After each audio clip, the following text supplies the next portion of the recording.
Ladies and gents, welcome back once again. All things covered with Patrick Peterson and Bryant McFadden.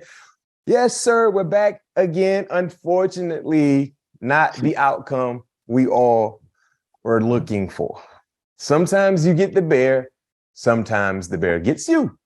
In this case, it was a few bears that got the Minnesota Vikings.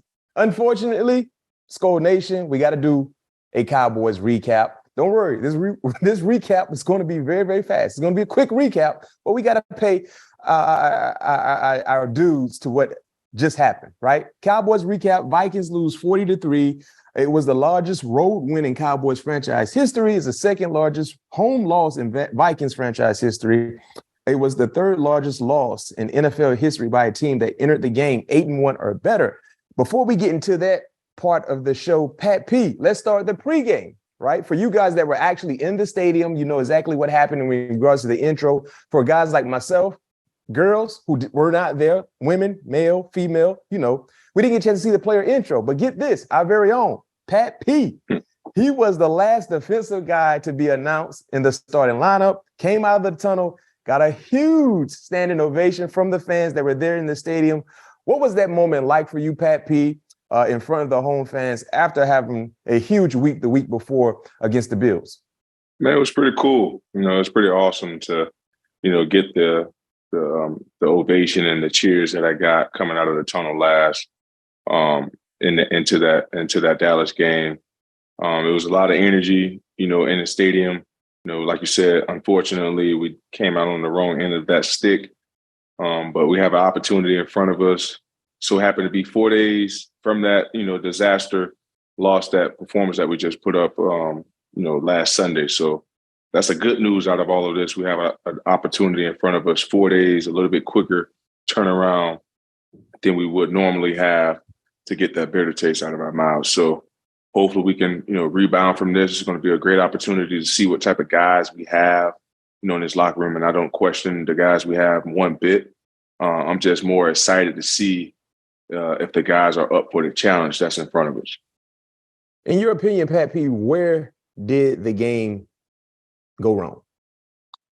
I probably have to say not getting off the field, you know, on third downs defensively, you know, not getting off the field on third down, not being very stout in the red zone, you know, not getting those guys in predictable downs and yardage situations. You know, it's just hard to call a game, you know, when the team is averaging, you know, 6-7 yards on first down. You know, pretty much the whole playbook is wide open. So I just think, you know, they had us on our heels.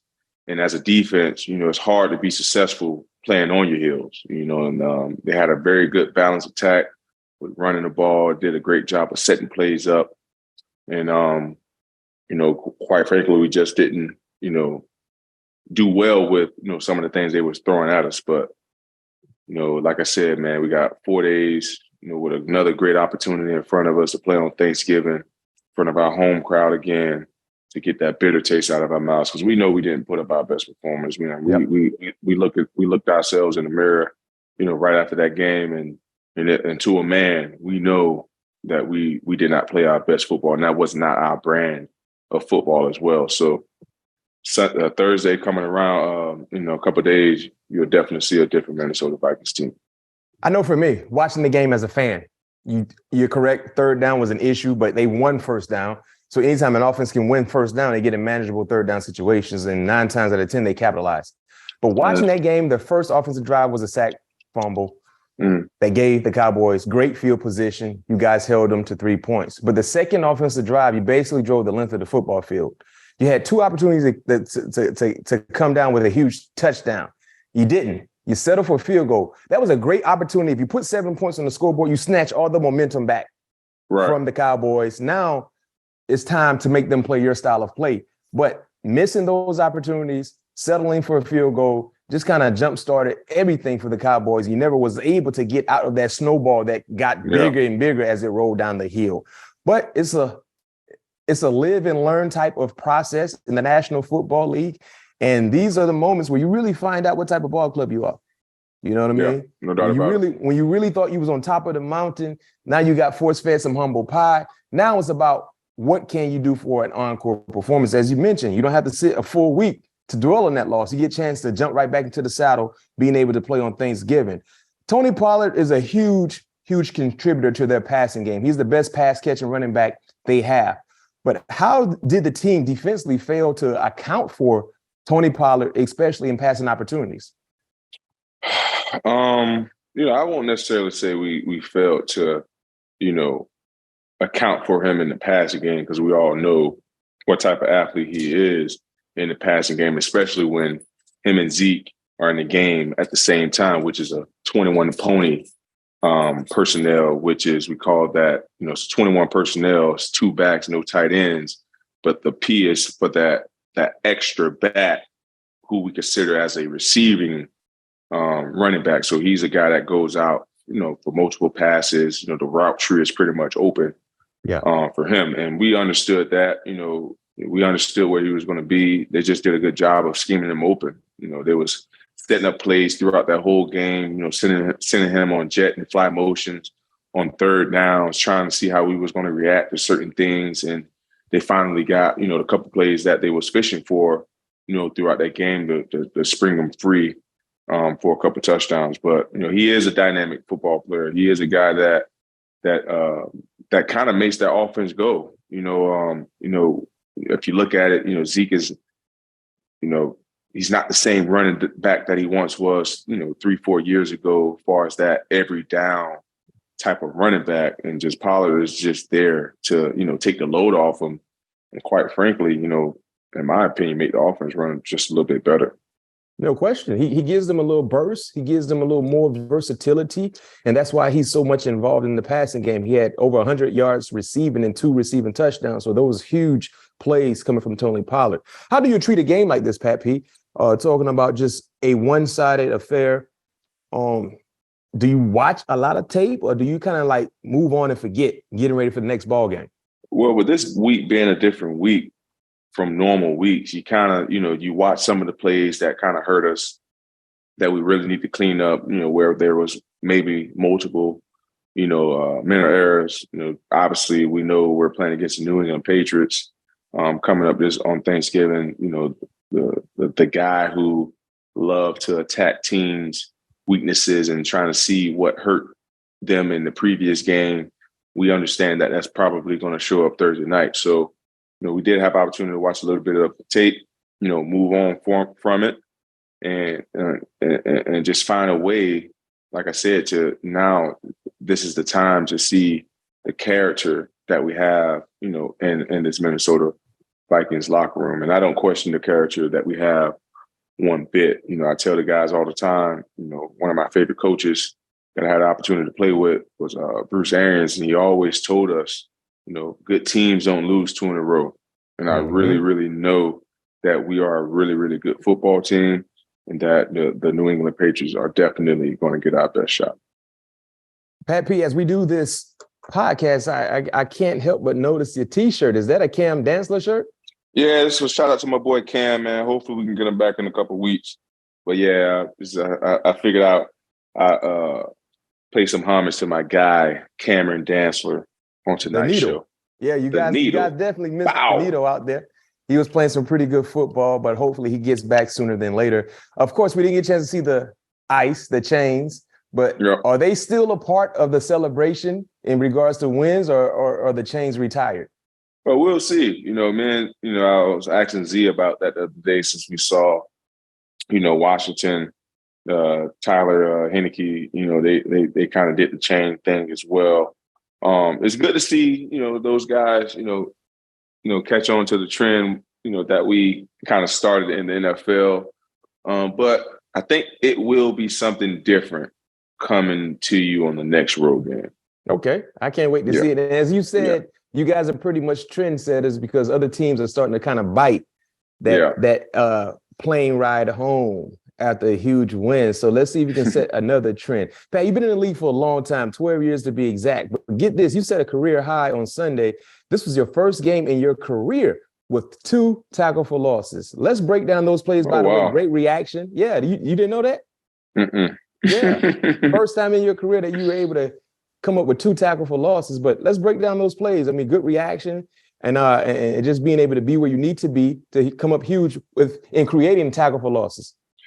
Just pretty much understanding the formations and the down and distance, and pretty much where people are in the set that they was giving me in those two plays. I think the first one was a 4x1 set. I can't remember if they motioned Pollard out to the one receiver, but I know he ended up being the number one receiver. He was the off the ball guy. So in my mind, I know he's not running a deep route because he's off the ball. You got other guys. I think it was the only guy that was on the ball was the guy closest to the line of scrimmage. So in my mind, I'm always trying to see, the receiver depth to the line of scrimmage, because that tells me a lot on if he's going to be a deeper route guy or if he's going to be a shorter route guy. So with me knowing that he was off the ball and it was a running back, I'm like, all right, he's not running a route past 10 to 15 yards. So I don't have to be, I don't have to be rushed in my back pedal. And I already had vision on a quarterback. At the same time, as soon as I saw Dak raise up and trying to throw the ball out to Pollard on a quick screen, I triggered. Coach always said, if you're going to pull it, make sure you make the tackle. No question. Don't miss it. Don't miss exactly. it. I pulled it and I made a pretty good play on that one. And on the third down one, the game was kind of over. I kind of felt like how the game was going. They really wasn't trying to get no first down. They was just trying to, get a play. Hopefully they can get a first down, just get off the field to get back home to Dallas. Mm-hmm. But they typically like to run that play again, understanding how guys are lined up. CeeDee Lamb if he is the number 3 receiver, he's typically on the ball. But if he is off the ball, you have to be ready for the screen or him motioning back to the opposite side of the formation. And when he didn't move, only other route that he can run out of when he's lined up in that position is a bubble screen. Yeah. And we was in a perfect call for me to allow me to make that play. We was in a perfect call, because if we was in something else, I probably didn't have an opportunity to make that. But coach put us in the right call for me to see, react, and go make a play. Yeah. And outside of making the play, one thing that really caught my attention was the post-game back and forth you had with Trevon Diggs. Number one, he wanted to have a jersey swap with you. You signed your jersey, he signed his. You guys swapped jerseys. But let's talk about how complimentary he was of you in your career in inspiring him. Number one, did you know that? Did you know he was a big fan of yours? Did you know he rocks number 7 because of you wearing 7 at LSU and him going to Alabama? Did you know that he considered you to be the GOAT did you already know? Did you know that beforehand, or everything that I heard during postgame was the first time you heard it as well about how much he's, admired your game from afar? Yeah, that was my first time, because I never had an opportunity, to be around, Trey, so that's actually because last year I didn't play in the game when we played Dallas. And I think we shook hands or whatever. But this year, with me being on the field and after the game, having an interaction that we had, that's probably, if I'm remembering correctly, that's my first time really having just a real chill conversation with him. And yeah, it was quite cool for him, to say the things that he said, saying that, I'm the reason why he wear number 7. That means a lot, because all I want to do is try to, help, the next generation grow, and whatever I can do to help them succeed, I'm all for it. Because like I always say, man, this game is going to be played way long, while I'm, whenever I'm decide to hang it up. And I just want to continue leading by an example, showing these guys a path, to success. And obviously, if they want to sustain a long career, I'm living proof. Are there any other jersey swap moments that you really cherished? I know you have, an extensive relationship with a lot of current guys, but is there any jersey swap where you were like, man, I really need that jersey? Man, I had an opportunity to collect a bunch of jerseys over my time. Mac, I'm not even joking. I probably got over 120 jerseys. Dang. But not even joking. I got the Andre Johnsons, the Calvin Johnsons, the Drew Brees. I don't have a Tom Brady. I need to get a Tom Brady. But I got a Peyton Manning. That one wasn't game worn. He just signed a jersey for me, but I do have a Peyton. Adrian Peterson. Still waiting on my A-Rod jersey. Mm-hmm. But yeah, man, I got a bunch of jerseys. Richard Sherman. Man, I got all the cornerbacks in my class basically to the Chris Harris. And, the list goes on. Wow. I don't have Jimmy Smith, man. I gotta get my boy Jimmy, man. I gotta get my boy Jimmy Smith jersey. Well, I know he just retired, but when y'all play Aaron Rodgers at the end of the season, that's a great opportunity to get a game worn from him then. Yeah, I might have to hit A-Rod up, man, and see if I can get me a jersey. Yeah, no doubt, no doubt. And talking about Diggs, he had the defense in totality balled out, but he had a pretty good outing against Jefferson. Did you really watch that one-on-one matchup? Now, granted, it wasn't a lot to watch because Kirk Cousins couldn't get time to do anything. Man, he got sacked 7 times, and out of the 7 times, he was running for his life. So it wasn't really necessarily the one-on-one that you thought you would see, because clearly, if the quarterback don't have time, his pass catcher is not going to do anything. Yeah, it was tough, for Kurt to get back there and set his feet and deliver a nice clean ball to Justin throughout that game. I probably say you got to give all the credit to Dallas front four, man. No question. They was getting after it, man, to make it hard, to complete passes to our great pass catchers that we have in our receiver core. So their front four really got after it, for sure.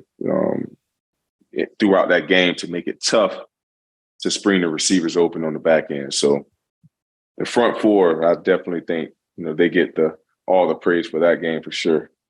No doubt, no doubt, no doubt. Well, ladies and gents, it's time to pay a few bills, but on the other side of the break, it's time to get ready for the next ball game. Thanksgiving night, primetime stage, the New England Patriots come to town. Vikings Patriots preview is up next. We're back. We took care of some bills. Now it's time to take care of the Patriots. The Patriots preview is up next. Another career first coming for our very own Pat P. Playing on Thanksgiving. This is your first time playing on Thanksgiving, the big stage, the turkey stage. How will this moment be different, any different than some of the other big stages you played on compared to like Sunday Night Football, Thursday Night Football, Monday Night Football? It is Thursday football, but it's Thanksgiving, and you know how it is, Pat P. Everybody's going to eat, get full, eat again, and watch football all day. Watch football all day. But this time, Thursday night, they will be watching you. How does it feel? Man, it feels great. It's my first Thanksgiving game. This is going to go in my memory bank when 7 years ago, my daughter was born on Thanksgiving Day. So this is going to be one of those special Thanksgivings for me. Because like I said, it's my first time playing on Thanksgiving. And I always wanted to play on Thanksgiving because it's like you said, growing up, all you did was, ate, watch the 12 o'clock game. It's typically was the Detroit Lions. The Detroit Lions and the Cowboys was always like that first game back in the day. Uh-huh. Now the Cowboys is the middle game, but it was always the Detroit Lions and or the Cowboys or Detroit Lions or the Green Bay Packers or Detroit Lions. It was always Detroit and one of their teams in their division. So I could just always remember watching those games, watching John Madden with the six-legged turkey. Yeah, no getting on the bus. The players eating the turkey leg on the field. I always wanted to be able to live that moment because at being a football junkie, watching that growing up, you saw yourself being in those moments. So time has finally come. 12 years in, I get an opportunity to play on Thanksgiving night. Yeah. What an awesome feeling it is. And you're at home. And like you said, it's a short week. So you want to have a short week based on the last time you guys stepped in the field to try to get that taste out of your mouth. So that's another good opportunity. You played against Bill Belichick quite a few times in your career. What do you know you're getting into anytime you play against a Bill Belichick team?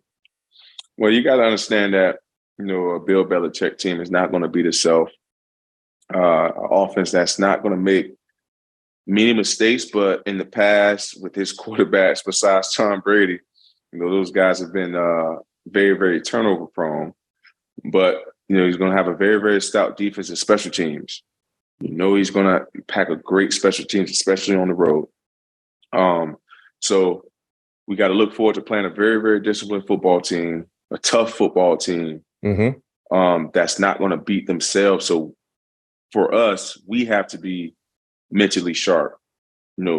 Obviously going into this week, not having those full speed practices, not those physical practices, not seeing things that we are used to seeing throughout a normal week. We have to be mentally sharp.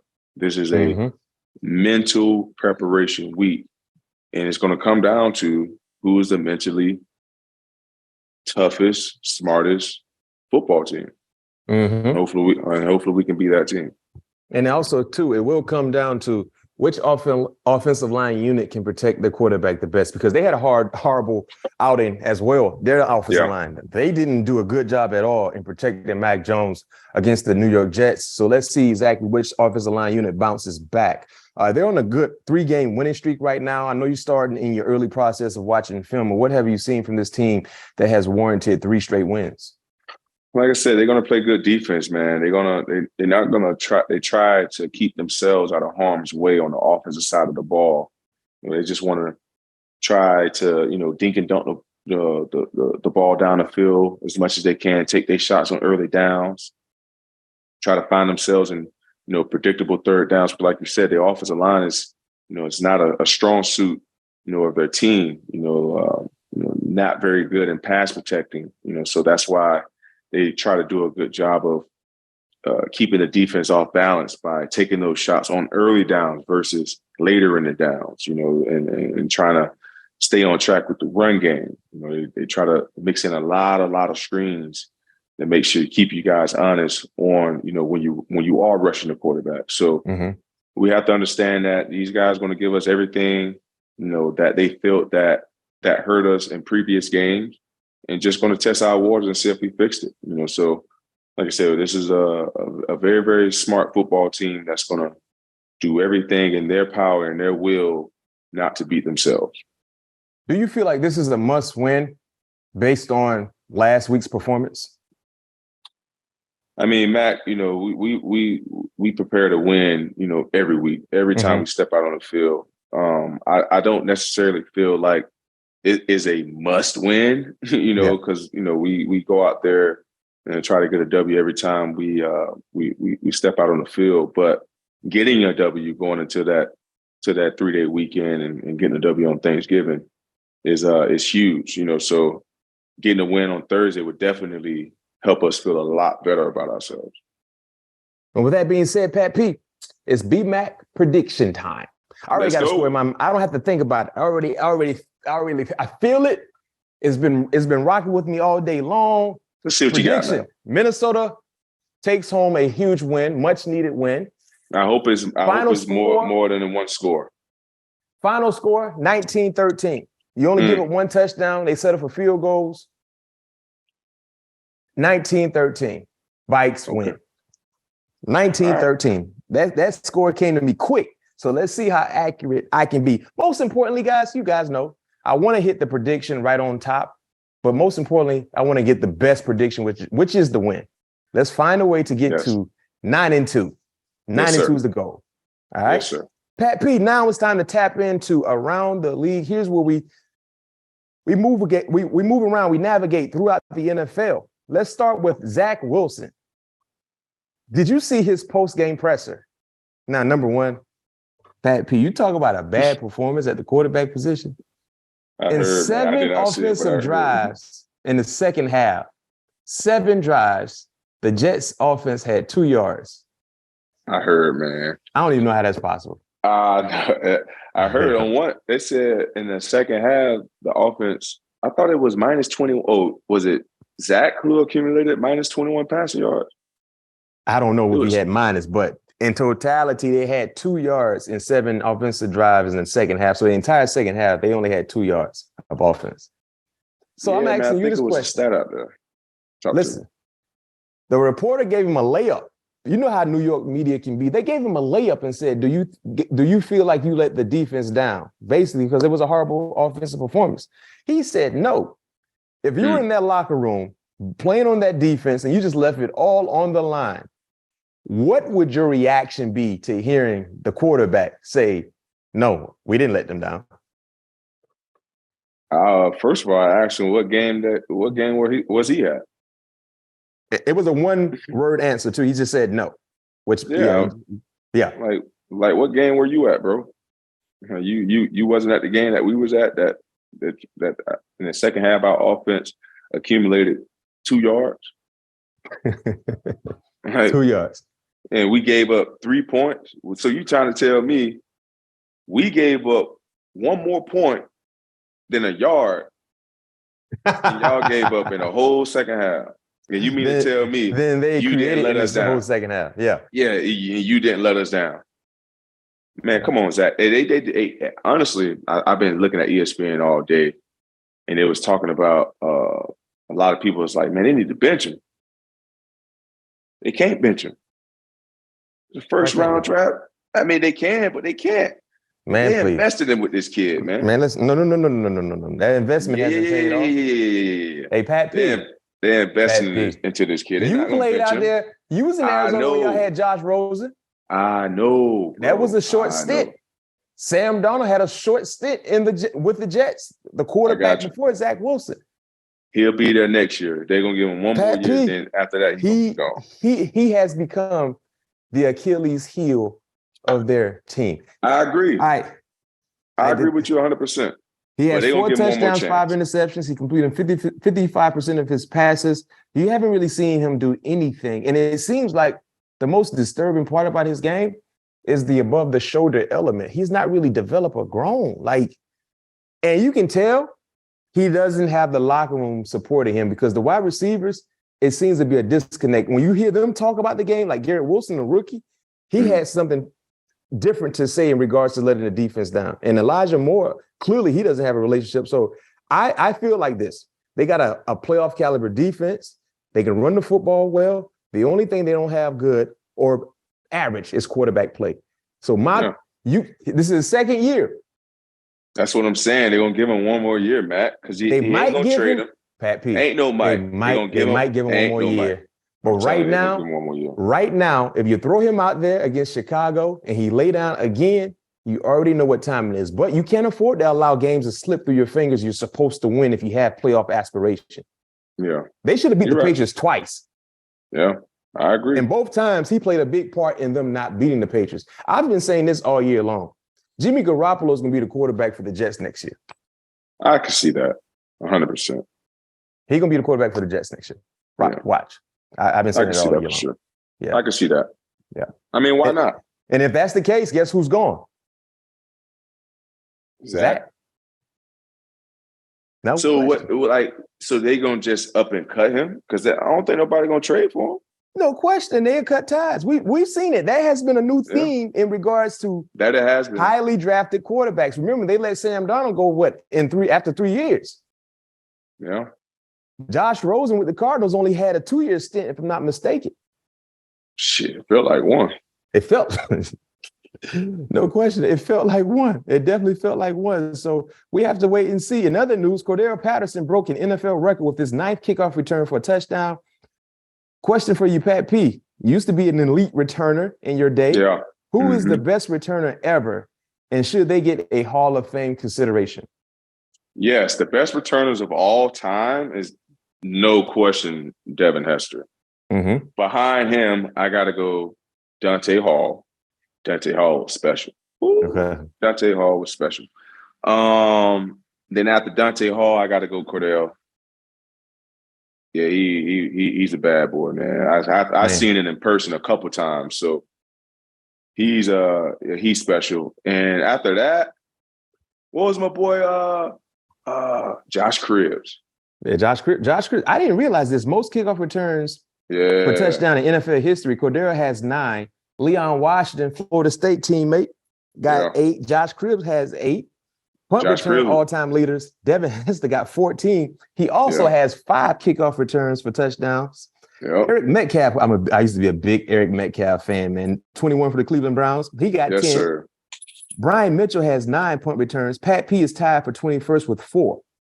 That's huge. Another stat from the weekend, Marcus Jones of the Patriots, he's the 5th player since 2000 with a go-ahead punt return touchdown in the final 2 minutes of regulation or in overtime. Granted, that was the play that led to the Patriots beating the Jets. He did that in Which 2022. first of all, it should have been a block in the back, man. I don't know how they missed that. Yeah, they got away. But I mean, they still probably would have won the game. Yeah, because they would have been in field goal range. Yes, but still, you can't miss calls like that, man. That was a missed call. They gave him a favor. That was a block in the back. So get this, Pat P. Marcus Jones did a walk-off punt return in 2022. We just saw that last week. Yours truly, Pat P. in 2011 against the Rams. You had a walk-off. 99. Deshaun Jackson against the Giants in 2010. Brian Westbrook in 2003 against the Giants. And Steve Smith against the Saints. So you know how it feels to have that walk-off punt return, man, and take it to the house to end the game. Boy, ain't nothing like it, Matt. Ain't nothing like it, Matt. No question. Only two guys in the history of the league took a punt return longer than me, and I'm one of them. Somebody had 100 yards? Because yours was 99, right? Yeah, somebody had 99 too. I'm trying to think of his name. Something Hightower, I think. Dante? Nah. No, not Dante. Dante Hightower played linebacker. You sure it's Hightower? He played for Cleveland, whoever it was. Upchurch for the Broncos. See, you had me thinking Cleveland. My bad.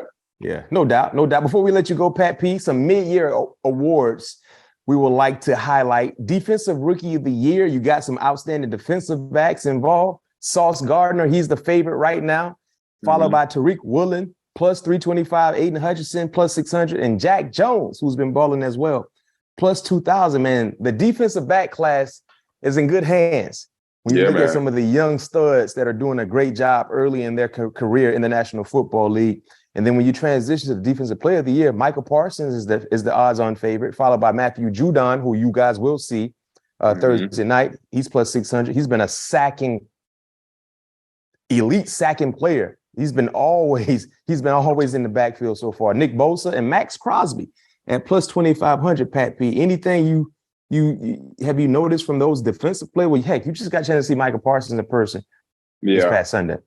Yeah, Mike. Is it Micah? Micah. Yeah. Micah Parsons. He's a special talent, man. He is a special talent. You can line him up anywhere on the defensive side of the ball. You can put him at nose guard, DN, outside linebacker, inside linebacker. Anywhere. Hell, if you want him to play corner, he can play corner too. No question. That dude, he's once in I won't say once in a lifetime because a lot of people, compare him to LT. I know that's your favorite player. I haven't had the privilege to really watch LT play the game, but I saw highlights, and they definitely got some resemblance for sure. They both can get home. And no doubt about it. When I say get home, they get to the quarterback. Yeah, they can get home, and that's I can see him. I can see him winning Defensive Player of the Year if he continue to go going on the path that he's going on. But I won't be surprised if Judon sneak in there because he having a heck of a crazy year. He having a crazy year on to get into the quarterback. And for the Defensive Rookie of the Year, man, it's good to see all these young DBs in there doing their thing. Sauce Gardner had an opportunity to watch him play, a little bit, obviously watching the Patriots, so I get to see him on tape a little bit. Tariq, is having a big year out there in Seattle. I think he got like four or five picks right now. No question. And my boy Jack Jones, if I'm not mistaken, did Jack Jones go to ASU and transfer to USC? I'm not sure. Because Jack obviously he's a rookie. But if I'm not mistaken, I had an opportunity to work out with this kid. If it's the same guy that I'm thinking about, I think he went to. He's from California, and he went to Pierce, Antonio Pierce School, Pollard, or something like that. Long Beach Poly. Yeah, he went to that school, and we was in Orlando at Drew Brees, like passing camp or whatever. And Drew Brees invited me to come out there and talk to a couple of the guys. I remember him, and very, very, he was special, man. Even then, I could just remember him just asking me all these questions on, how to be better, like what I'm looking at when I'm watching film, how, what's some of the things that helped me decide the school that I picked, because I think he was a junior at the time, if I'm not mistaken. Crazy how time flies. I think I was at the time maybe 5 years in the league. Wow. And here we are right now. Yeah. He's going to be on the opposite side of the field with you. Exactly. If I'm not mistaken, let me see if that's him. Jack Jones. Yeah, that's him. That's him? Yep, that's him. He went to USC. Yeah, like I said, he transferred to USC. Yep, that's him. Small world. Small world, man. No question. Well, Pat P, we got to let you go. Get your rest. Got a big game. 19-13 Vikings win. That's my prediction. Let's get back on the right side of the winning column this week, my friend. No doubt about it, my guy. I just want to say happy Thanksgiving to all things covers, listeners and viewers. No question. We got a big game coming up, baby. And I look forward to eating that turkey leg after the game. Oh, that means you can make some plays. You know, that turkey leg only go to guys who ball out. Hey, now. Okay. Say no more then. We waiting. Yes, sir. Just